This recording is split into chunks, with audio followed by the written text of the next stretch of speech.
Communication between men and women, it just never ceases. There's always going to be some confusion and drama. When I think about communication between men and women, I think about this cartoon I used to watch when I was a kid, the Charlie Brown specials, and in it, the teacher would they would they would show the kids sitting there in the classroom, Charlie Brown and them, and the teacher would be up there in the front talking and be like wah wah wah wah wah. And to women, you guys have to understand, most of the time when we're talking to men, that's how we sound. I know it's not cool and you don't want to think that, but I'm going to run you through this video, which will explain how some of the things that you say and what men are really thinking and what they really want to say, but they know better, so they're not going to do it. Because, unless you're talking to a man about, I don't know, food, maybe, sports, or that, as Lauryn Hill says, that thing, that thing, that thing, they pretty much not listening to you. But there's certain things that women say that will come through loud and clear. And in most of these instances, the guy's going to feel like panic, anxiety, terror, all kind of fear, all kind of dread within seconds. And it doesn't matter how big and burly he is, he's going to be terrorized when you say these things or ask him these questions. Now, keep in mind, this is the first half of the video. I decided to break it up because otherwise it would be just way too long and too much detail. So I'm going to give you the first, I think it's 12, 13 points in this part. So let's go. Point number 1. You ask him, honey, what are you thinking about? And he says nothing. Now, you guys, you want to argue with him about what he's thinking. I'm telling you, if he says he's not thinking about anything, believe him, his head is as empty as an abandoned ghost town. He just ain't shit happening, okay? Just understand that. Most women have a hard time believing that. Really, most of the time, men aren't thinking anything. Sometimes they do. They are thinking something, but it's nothing you really care about, nothing you really want to know about. So why even ask them? Nevertheless, though, you women will get on the phone and they ask their girlfriends what nothing really meant. And y'all want to discuss the fine nuances of his facial expression and his body language and where he was standing when he said nothing and what he looked like and the planetary alignments of the the planets and whether Mercury was in retrograde and the vocal intonations and where, you just be doing too much. In other words, women put way too much energy in trying to figure out what a man means when he says nothing instead of accepting the fact that he meant exactly what he said. Because my own personal perspective is they don't know how to think anyway. So asking what a man is thinking, that's like an oxymoron.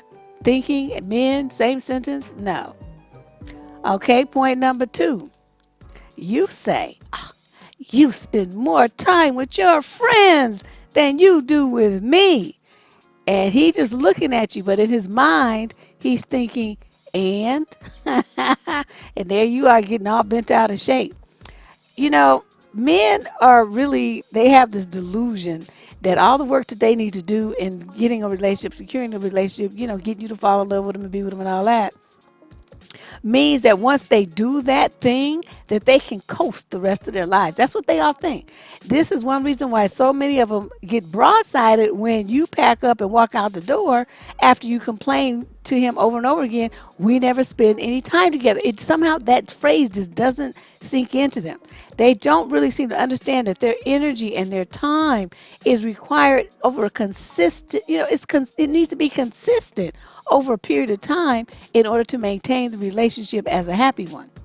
So just think of it this way, dudes. Spend the most energy on and the time with the person that you have the most intimacy with, shall we say, and then it'll be all good. You won't have this problem. All right, let's move on to number 3. So here you go. You've been kidding with this dude, and here you go. Where is this going? I need to know where this is going. I don't want to waste my time. And, he's like, well, what relationship? See, and this is really a thing.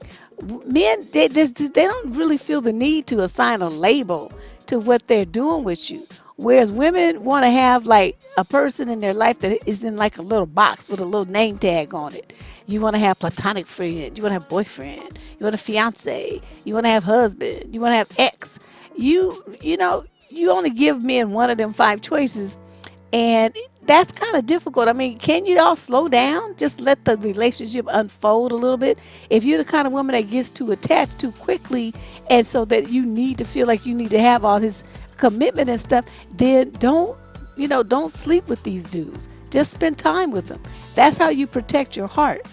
And understand, dudes need to understand this one thing here that y'all just seem to kind of ignore this reality. If you date a woman three or more times and then you sleep with her, you in a relationship now. Okay. Now you might not understand that's what it is, but that's what it is. So if you decide you don't want to see her anymore, you're going to have to go through an official breakup or ghost her or something. I mean, there's going to be like some finality to it. It has become a thing. Okay. I think a lot of dudes don't understand that, so that's why I explained it. Let's move on to number 4. She says, "Oh, you're such a nice guy, and whoever you end up will be lucky, but..." Okay, once she throws that "but" in there, everything after that means you're fired. That's what that means. You're not making the cut. So here he is, he's staring at you, right? Now what is he thinking? He's thinking, "Screw you, lady. And you're crazy and you don't want a good man like me," or the favorite that you see all over the internet. "All you women want are thugs. You just want thugs. You don't want a good man like me, a normal guy." Unfortunately, he feels rejected, but he tries to blame it on you.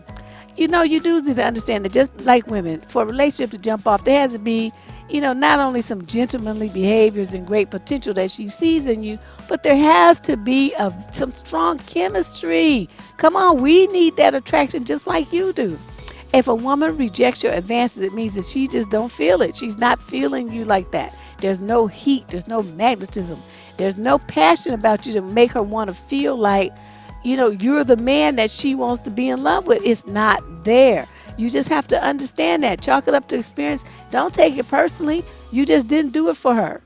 And, that should be cool, because if she didn't do it for you, then that means, you didn't do it for her. She didn't do it for you. That means it's not going to work. It has to be mutual. Okay. Let's move on to number 5. She says, "I'm late. My cycle's late." And then here you are. You're standing there and you're staring at her, or you're on the phone and your blood freezes in your veins. And you're like, "Oh my God, what does this mean?" So then you come out with the dummy question. "Well, what does that have to do with me?" Some of you won't be so stupid as to say it, but unfortunately there is a large contingent of you who will. So those of you who just hold that thought and just say, "So what you gonna do?" are the smart ones. Those of you who say, "Well, what's that got to do with me?" are the dummies. So, in spite of the fact that children learn the birds and the bees by the time they're like 7 or 8 years old these days, definitely by the age of 10, for some reason, grown men who know how all this stuff works get brain freeze, and you turn into like pet pamper wearing toddlers when you hear that you have impregnated somebody. You look into the future and you see yourself not at the car trading lot or, driving some little 2-seater drop top, but you see yourself wheeling a minivan and you just want to cry. Of course, some men fall out and bawl like babies when they get this news. Others just disappear in a puff of smoke. They just not ready, and that's just the way it is. But, that's something that ladies, all men hate to hear. That phrase, and that's all this video is about, phrases men hate to hear. Now, how they going to react to it, that's going to vary greatly from man to man. So let's move on from number 6. She comes to you and she says with this ominous tone of voice, "We need to talk." What do you think? Shit. That's what you think. But you're not going to say it. Sometimes you're just going to say, "Oh, well, honey, what do we need to talk about?" Because, once you hear them words, your adrenaline starts pumping, your heart feels like about to explode out your chest, like in the Alien movie. And once, sometimes you can't even take a breath. But once you do, You start flipping through a mental Rolodex of your last days of this life, examining everything that you can remember, trying to find the one minute thing that you did wrong, that you forgot to say or you forgot to do. You trying to figure it out because you want to come up with your jive time excuse to explain away what you did and why you did it.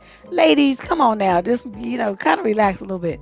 Prevent that man from having a heart attack and a stroke and dying an early death. Just give him a little information when you make this kind of declaration. Say something like, we need to talk about blank, and then tell him, what it is that you want to talk to him about, so he doesn't have to go through this whole mental Rolodex expedition, and his anxiety level is going to be all high, and depending on his age, like I said, that could push him on into heart attack and stroke land. So you don't want that. Okay, just tell him what it is you want to talk to him about, and then if you need to, make an appointment to do it. Number 7. You say, where have you been all day? I've been looking for you. How come you didn't return my calls? You didn't respond to my text. Your phone was off. Whatever she says, it's going to be something about you not being available to her when she wanted you to be. So here he's thinking, I don't know. Where was I? What was I doing? I don't know. I just wandered around the planet aimlessly with no direction and no purpose. So he he don't really have anything to say. So he's going to say, I don't know. I was just around. And that's going to piss you off because you're not going to understand what you mean. How can you have lived for the past 15 hours and you didn't do nothing? But girl, I'm telling you, trust me.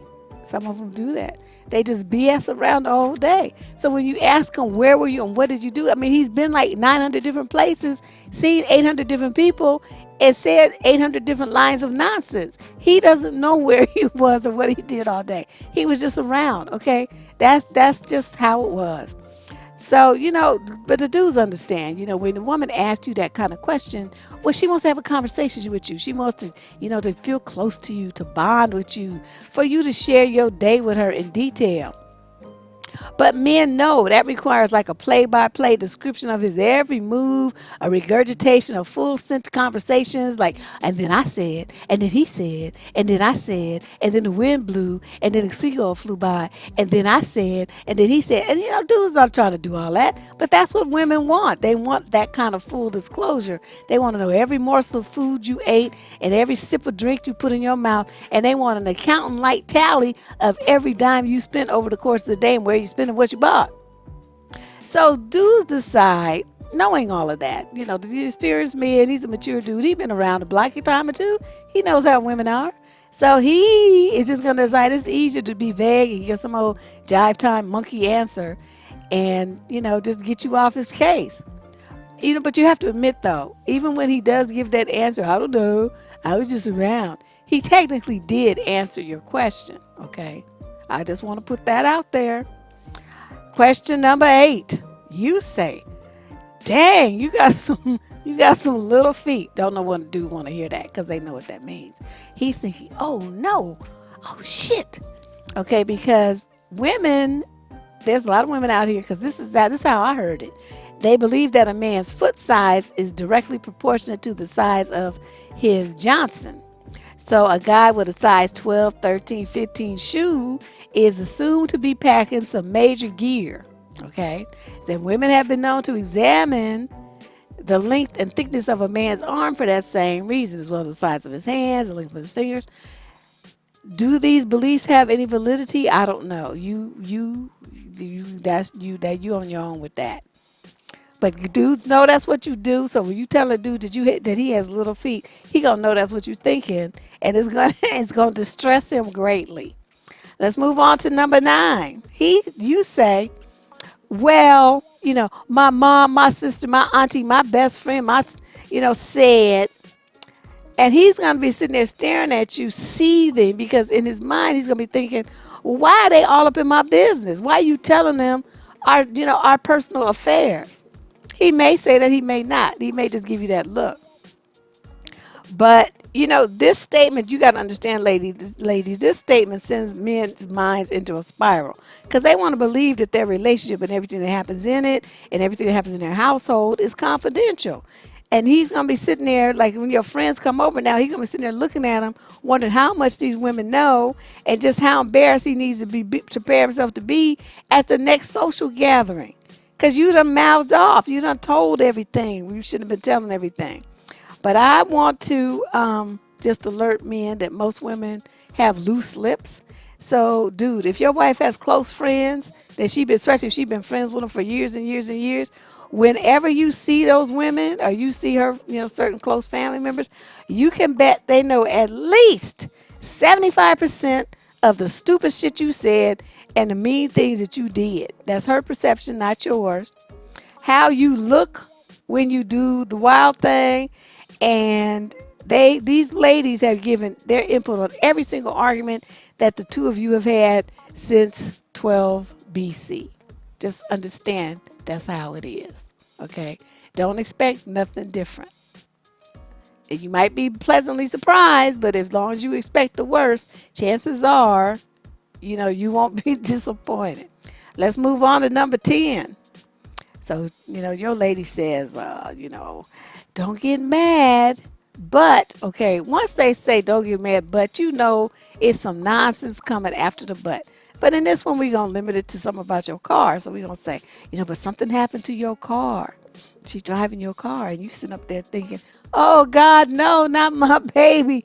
My baby, that's my baby. Oh my God, I knew I should let you drive my car. Okay, so that's what you think. But you're not going to say that because you know that would cause problems that you would never, ever, ever, ever, ever be able to sweep under the rug. So you know it's going to say that. But I need the women to understand, men love their cars. They love their cars so much. If the car could cook dinner and sleep with them, they would probably marry it. Okay, that's how much they love their vehicles. So saying that something kind of happened to his most prized possession, that's his baby, that's like saying, you kind of killed someone in his family. So you need to be prepared. He probably should be sitting down when you're telling us because his knees might get wobbly and he'll feel lightheaded and dizzy and stuff. So let him sit down and give him a bag to breathe in case he starts hyperventilating. Number 11. Okay, you women, come on now. You asked this dude, does my butt look big in this? I remember there was a commercial. I think it was Twix or Snickers or something, where they showed a woman asking this dude that, and dude stuffed his mouth full of candy because he already knew this question is going to get me killed. No matter what answer I give, it's going to be the wrong one. And he's right. So you asking the man that, and he's looking at your butt, looking like a giant, globe sitting there in your dress. And he's like, is water wet? I mean, is this a trick question? What are you asking me this for? Surely you know the answer to this question. Surely you jest. But he's not going to say all that. He's just going to be like, babe, he going to sit there and stutter around a little bit, act like he's looking at it from different angles and stuff. But see what he's doing while he's doing all that? He's thinking, she must think I was born this morning. I know this game. I know the correct answer, and that's what's going to pop out of his mouth. Nah, baby, it looks delectable and juicy. And then he going to follow that statement up with a little butt pat. And that technique allows him to weasel his way out of this one every single time. And if you a man and that's not what you do, you dumb. Okay, I've just put it out there. You dumb. And let's move on to the last one, number 12. This is when the woman asks man the question of death. Are you listening to me? Now, she's been talking nonstop for 77 minutes. Okay, anybody in their right mind would have zoned out and their brain turned off because it's just that want, want, want, want, want. I'm a woman and I don't want to hear all that. But I feel sorry for you guys because I know how you are. Your attention spans are like that of a gnat. So by the time a woman has talked for 3 minutes, you're starting to zone out. Ladies, you should know that. So here you go. You've been talking, so now you was expecting him to give you an answer. So here you go looking all frustrated. Oh, are you listening to me? And so him, knowing the correct answer is yes, says, sure, honey, I was listening. So you, not believing him, you want to test him. Well, what did I say then? And then that's when he knows he's busted. And so he says, shit. Okay, what's he going to do? He can't, parrot it back unless he's an exceptional man. Like there's some men who have been married for like 20 something years. Honey, they can read the newspaper, watch TV, and listen to you and repeat back what you said without really hearing even a word of what you said. It's amazing. I've seen it happen. But most guys aren't like that. So, you know, he's not gonna want to tell you that he wasn't listening to you. So he's gonna lie. He's gonna try to get out of it with some vague reply like, "Yes, honey, I heard every word you said." And so then he's gonna give you a little hug and a kiss, and he try to exit the room because he's trying to quickly figure out what it was you was talking about. Because he's trying to cover for the fact that he didn't listen to a word you said. He didn't do what you asked him to do or whatever. So he's gonna cover for himself by saying, "I forgot." That's what he's gonna do. But yeah, if he didn't hear you, he's gonna say, "Sure, I heard you," but you jam him up. I forgot. Oh, I wasn't clear. I guess I didn't understand. Some vague little something like that. So anyway, I have a total of, I think, 24, 25 of these. I'm breaking them up. As you see, this video is long enough. So I'll put them in part 2, which I will put up later this week. And I hope you guys enjoy it. I'll talk to you soon. Become a subscriber, please. Hit that notification bell and subscribe to the Deborrah channel. I love to see you on the wall talking your smack and sharing your thoughts. Talk to you soon. Bye-bye.